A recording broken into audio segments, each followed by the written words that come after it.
राम राम दोस्तों। आज हम बात करने वाले हैं एक ऐसे कार ब्रांड के बारे में जिसको याद आया कि हम इंडिया में एग्जिस्ट करते हैं। आज से 6 महीने पहले ऑलमोस्ट मैंने एक वीडियो बनाई थी जीप मोटर्स की, उसमें जिसमें मैंने बताया था कि उनके car sale number report India में नहीं, इंडिया के बाहर उतना अच्छा परफॉर्म नहीं कर पा रहे हैं। चाइना ले लो, यूरोपियन, ब्राजील, जितनी भी ये कंट्री जहाँ ऑपरेट करते हैं अपने प्लांट, उतने जी सेल जा नहीं रहे जीप मोटर्स के। और मैंने ये भी बोला था वीडियो में, अगर इनको इंडिया में टिकना है तो इनको डिमांड के हिसाब से अपनी गाड़ियां क्रिएट करनी चाहिए। जैसे सब 4 मीटर गाड़ी इंडिया में थोड़ा टैक्सेशन रूल कम है, तो हर लोग गाड़ी खरीद सके, तो उस हिसाब से वो गाड़ी डेवलप करनी चाहिए। रिसर्च में पैसा लगे, R&D में टाइम लगे, पर एटलीस्ट इंडिया वालों को वैल्यू फॉर मनी प्रोडक्ट तो मिले जीप की तरफ से, क्योंकि इनका कोई एग्जिस्टेंस लग ही नहीं था इंडिया मार्केट में। मतलब ले देखिए मेरिडियन और जीप कंपास ही बेच रहे थे। और मैं ऐसा इसलिए बोल रहा हूँ जी को, क्योंकि हमसे ज्यादा इनको जरूरत है, क्योंकि अगर ये इंडिया में ऐसे चलते रहा इनका 1-2 साल, तो next American car company Ford के बाद जीप ही बनने वाली है, जो इंडिया से बाहर निकलने वाली है। क्योंकि इनके कार सेल में आप लोगों को बताऊं, पहले एक टाइम पे जीप का कितना क्रेज हुआ करता था। पेट्रोल जो बीच कल नहीं आई, 2-3 साल में आई है, उससे भी कम कार सेल गाड़ियां बेच रहे हैं ये लोग। मतलब आप समझ सकते हो जीप क्या नाम था एक टाइम पे, जीप कंपास कंपास कंपास।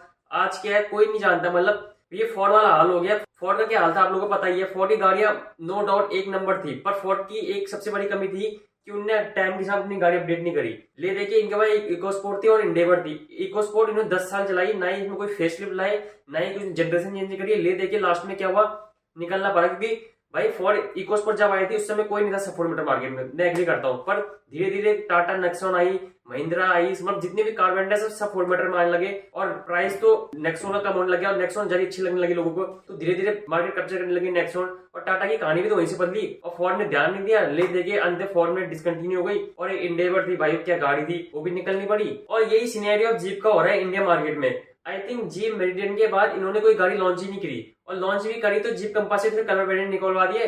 और इन लोगों ने जो जीप मेरिडियन है फॉर्च्यूनर को कंपेयर करके तो बना दी, पर भाई इसमें ना इनने 0% मेहनत करी जीप मेरिडियन में। तो मैं सब बता रहा हूँ, वही जीप कंपास का 2.2 लीटर का फिएट का कब से चलता हुआ इंजन आ रहा है, वही 30-35 लाख में जीप मेरिडियन बेच रहे हैं, बोले कि फॉर्च्यूनर से टक्कर देंगे हम, MG ग्लोस्टर टक्कर देंगे। भाई MG ग्लोस्टर कहाँ है, ये जीप मेरिडियन का है। इसमें जीप का कंपास है, जो इंजन टाटा हैरियर में आ रहा है, MG हेक्टर में आ रहा है, वो इंजन जीप मेरिडियन में आ रहा है। तो आदमी क्यों लेगा भाई, वो हैरियर लेगा, सफारी लेगा, हेक्टर लेगा, वो क्यों नहीं लेगा। मतलब एक बात है, मतलब क्वालिटी नॉट टॉप नॉच गाड़ी, पर तुमने फॉर्च्यूनर से कंपेयर कर दिया उस गाड़ी को, तो मतलब फिर प्राइस और इंजन का कोई फर्क नहीं है, क्योंकि इसमें 2.2 लीटर का है, फॉर्च्यूनर में 2.8 लीटर का है। तो भाई बंदा क्यों लेगा। ये तो तुम बोलते नहीं कि हम फॉर्च्यूनर से कंपेयर कर रहे हैं, तुम जब सीधे सीधा बोल देते हम सफारी के लिए लाए, स्कॉर्पियन के लिए लाए, उसका कुछ बोलते तो गाड़ी लोग देखते भी, थोड़ा प्राइस कम करते। और उसी के साथ साथ जीप कंपास का भी इनका यही हाल है। मतलब इन्होंने वही फोर्ड वाला हाल हो रहा है इनका। मतलब इन्होंने 10 साल से कोई जनरेशन चेंज नहीं करी, वही ले दे कलर चेंज कर देते हैं जीप का। दिल्ली में जीप कंपास का ऑन रोड प्राइस 33 लाख पहुंच चुका है। मतलब सबसे ज्यादा लोग फॉर्च्यूनर बोलते हैं, फॉर्च्यूनर मानता हूं, पर सबसे ज्यादा मुझे जीप कंपास ओवर प्राइस लग चुकी है। मतलब 33 लाख गाड़ी, मतलब सीरियसली इसमें 2.2 लीटर का फिएट इंजन ही तो है जो हैरियर में आ रहा है। तो आदमी हैरियर क्यों नहीं ले, स्कॉर्पियन क्यों नहीं ले, थार क्यों नहीं ले, कंपास क्यों लेगा भाई। और लगती भी छोटी है। आप लोग स्कॉर्पियन खड़ी कर लो, हैरियर खड़ी कर लो, कंपास खड़ी कर लो, छोटी लगी। ले देखिए 4x4 ही तो उसमें क्या है, 4x4 तो स्कॉर्पियन में भी है। मतलब कंपनी खुद ही मेहनत नहीं करना चाह रही। मुझे लगता भी नहीं इनका कोई एक्सपेक्टेशन है, ये पता नहीं कहां से निकालती। मैंने वीडियो में तो पहले 6 महीने बोल दिया था कि दिसंबर तक जीप कंपास का फेसलिफ्ट आएगा, वो तो नहीं आया। पर फिलहाल Jeep Motors has confirm their first sub 4 metre SUV India के लिए नहीं, पूरे वर्ल्ड वाइड में लॉन्च करने जा रहे हैं अपनी सब 4 मीटर SUV पहली बार। अब मुझे समझ भी नहीं आ रहा कि जीप कहां से इंस्पायर हुआ है। जीप को इंडियन मार्केट से इंस्पायर हुआ है कि बाहर के मार्केट में आप लोगों को पता ही है, अमेरिकन कार मोटर्स ज्यादा छोटी गाड़ी बनाती नहीं है, आप लोगों को पता ही है। बड़ी बड़ी गाड़ियों को शौक है वहां के लोगों को, तो वहां के लोग तो बनाते नहीं है। हम इंडिया से इंस्पायर है, कहां से इंस्पायर है मैं तो नहीं जानता, पर जैसा भी ठीक है, इंडिया के लिए तो एटलीस्ट ठीक है। और जीप इंडिया के लिए तो काफी सही है। जीप की जो नई SUV है सब 4 मीटर वाली, उसके इंडिया में तो स्प्राइस वर्ड लीक नहीं हुए, पर ब्राजील में इसकी स्प्राइस वर्ड जरूर लीक हो गए हैं। इसमें अगर आप लोग देखें तो गाड़ी काफी अच्छी लग रही है। मतलब सब 4 मीटर हिसाब से अगर प्राइस जीप ने अच्छा रखा तो मार्केट में अच्छा खासा दबदबा बना सकती है।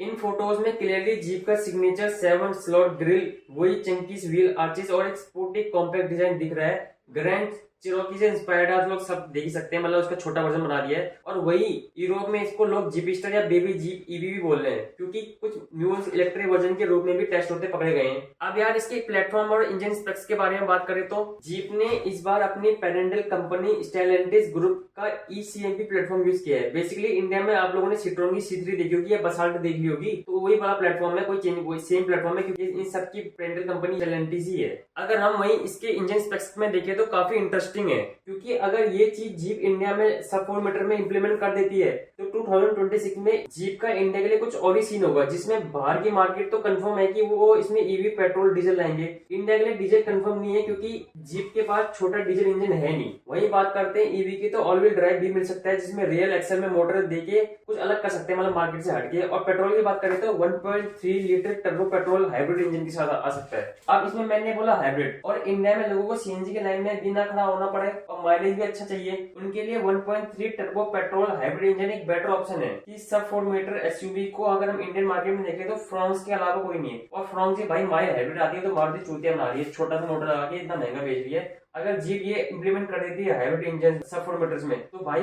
कार नंबर ऑफ सेल्स, अगर ये मुझे लगता है अगर हाइब्रिड आ गया तो ये पक्का XUV 3X और नेक्सॉन की कहीं ना कहीं सेल्स अच्छी खासी खा जाएगा, कंफर्म है भाई। क्योंकि 1.3 टर्बो पेट्रोल तो है ही, पावर तो है ही, ऊपर से हाइब्रिड भी आ रहा है, माइलेज भी अच्छी आ रही है। एक्सटीरियर डिजाइन की बात करें तो वही लीक फोटो से क्लियर दिख रहा है कि जीप ने अपनी टाइपिकल रग्ड आइडेंटिटी इस छोटी एसयूवी में भी नहीं छोड़ी। अगर एक्सपेक्ट करें तो चंकी पावर डिजाइन, वही tough stand, LED headlamp, DRL, strong body lines, compact but sporty portion. Interior अभी भी इतना प्रॉपर्ली रिवील नहीं हुआ है, लेकिन आप लोगों को मैं बता दूं जो जीप की एवेंजर आती है उससे ऑलमोस्ट सेम ही होगा। वही जीप का जो टिपिकल 10.2 इंच का टच स्क्रीन आता है, fully digital instrument cluster, ADAS level 1 level 2 wireless Apple CarPlay, Android auto, मतलब जो सब आते ही हैं। सनरूफ आ जाएगा, premium soft touch dashboard, jeep का वही लेजेंडरी पुराना गियर नॉब जो हर गाड़ी में देते हैं, जीप कंपास से लेके मेडिन से लेके वही पुराना गियर नॉब, वही प्रॉपर प्रीमियमनेस, वही प्रॉपर फिट एंड फिनिश। मतलब गाड़ी नो डाउट कंपनी एक नंबर है, खाली ध्यान नहीं दे रही इंडिया में। डेट्स इज दोस्तों, ये थी सारी जानकारी जो इस पैसोट लीक हो रहे हैं, ग्लोबल टेस्टिंग की जा रही है जीप की जो नई अंडर 4 मीटर एसयूवी है। और ये जीप लवर्स के लिए काफी एक्साइटिंग न्यूज भी है, क्योंकि कई टाइम मतलब कई महीनों कई सालों बाद जीप की तरफ से कोई नया प्रोडक्ट आने वाला मार्केट में। और मैं भी कुछ ज्यादा इंटरेस्टेड हूँ इस गाड़ी के लिए, क्योंकि मैं भी देखना चाहता हूँ क्या परफॉर्मेंस रहती है। क्योंकि यार गाड़ी मतलब लोग ये लोग मेहनत नहीं कर रहे यार। मतलब आप लोग देख लो, इंडियन कार्स ब्रांड देख लो, टाटा महिंद्रा हर 6-6 महीने में गाड़ी निकाल लेंगे। मतलब अभी सियरा टाटा ने लॉन्च कर दी, महिंद्रा अगले महीने लॉन्च करने वाली है। उससे पहले तो आप लोगों ने देखा होगा क्या टाटा ने क्या लॉन्च करी, कर्व लॉन्च करी थी। उससे पहले महिंद्रा ने अपनी थार लॉन्च करी थी। अब इंडिया हटाओ, चलो अब चाइना देख लो, BYD देख लो, Xiaomi देख लो, और भी कितने ब्रांड है भाई, मैं नाम भूल गया। वहां तो बहुत बड़े ब्रांड, मतलब कितने सारे ब्रांड है वहां तो। मतलब वो हर 6 महीने में नए नए प्रोडक्ट लाते जा रहे हैं। जो भाई वो सिंपल सी बात है भाई, जो दिखेगा वही बिकेगा, और जो दिखता ही है वो बिकता ही है। जो काम करेगा लोग उसी को देखेंगे। उनने 2 गाड़ी निकाल दी, लोग उनका है कि भाई खरीद रहे हो तो खरीदो, नहीं तो बाहर में जाओ। भाई बाहर में हम नहीं जाएंगे भाई, तुम ही जाओगे। और जितना उनको घाटा होगा उतना हमको भी घाटा होगा, क्योंकि जिस देश में वो प्लांट लगा के बैठे हैं वहाँ के लोग एम्प्लॉयमेंट भी तो है। अगर मान लो फोर्ड ने इंडिया कंपनी छोड़ दी, लोग जो एम्प्लॉयड थे वहां भी तो बेरोजगार हो गए। ऐसी जीप का हाल है, कल कितने जीप भी इंडिया छोड़ेगी तो यहाँ के लोग और बेरोजगार हो जाएंगे। तो भाई दोनों तरफ से नुकसान है। तो मतलब आप लोग मेहनत करो, अगर आप लोग मेहनत करोगे, लोग गाड़ी अच्छी बनाओगे, लोग खरीदेंगे, क्यों नहीं खरीदेंगे यार। MG मोटर्स एक टाइम पे मतलब मुश्किल से 1000 गाड़ी नहीं बेच पा दिया, और उनकी ईवी देख लो 50,000 टच हो गई। नेक्स्ट में फेल कर दिया हमने। काम करते रहो, हो जाता है यार। जैसे दोस्तों आप लोग बताना, और आप लोग यार 300 सब्सक्राइबर कर दो। नेक्स्ट वीडियो मिलते हैं।